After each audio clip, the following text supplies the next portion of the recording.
Esse foi o primeiro presidente do Brasil. E como que foi o governo do Marechal Deodoro da Fonseca? Ele subiu ao poder através de um golpe militar que foi dado em 15 de novembro de 1889, derrubou a monarquia no Brasil e instaurou a República. Apesar do movimento ser bem complexo e a gente poder falar bastante das lideranças, sem dúvida, o Deodoro da Fonseca foi alçado como grande líder desse movimento republicano.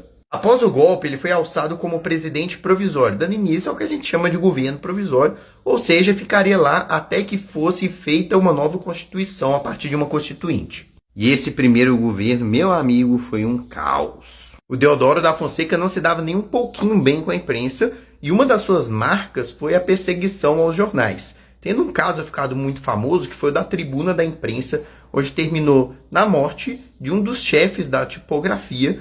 Enfim, mobilizou toda a imprensa do país e o Deodoro chegou a receber uma carta de renúncia de todos os ministros. Só que acabou não indo para frente, eles continuaram no governo, mas desestabilizou geral. Além do mais, teve a política econômica chamada de encilhamento, proposta pelo ministro Rui Barbosa, que foi um total fiasco e fracasso econômico para o país. E claro, os republicanos não eram um grupo homogêneo, eles eram um grupo com pensamento complexo, muitas vezes oposto, que se uniu em prol de uma causa única, que era a República. Então, depois que a República foi consumada, eles começaram a disputar entre si, o que gerou, claro, instabilidade. Após o governo provisório, veio a Constituição de 1891, que trouxe novidades muito marcantes, como, por exemplo, o Estado laico, e ela tinha princípios federalistas e bastante liberais. Como normalmente acontece mesmo quando se troca de Constituição, o Deodoro da Fonseca foi eleito de maneira indireta presidente do Brasil, agora no seu governo constitucional. Ele disputou contra o Prudente de Moraes, ganhou, mas para vice, ganhou o vice da chapa oposta, que era o Floriano Peixoto. Para o azar de Deodoro, esse governo foi mais instável ainda. No dia 3 de novembro de 1891, o Deodoro chegou a fechar o Congresso,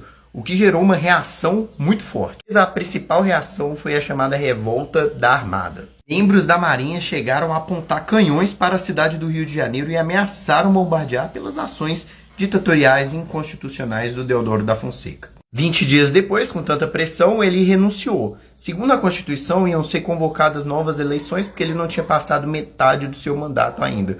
Só que Floriano Peixoto, esperto, deu um golpe e assumiu a presidência, se tornando o segundo presidente do Brasil. Eu vou postar um vídeo sobre cada governante do Brasil, então se você gosta dessa história, considere me seguir aqui no TikTok.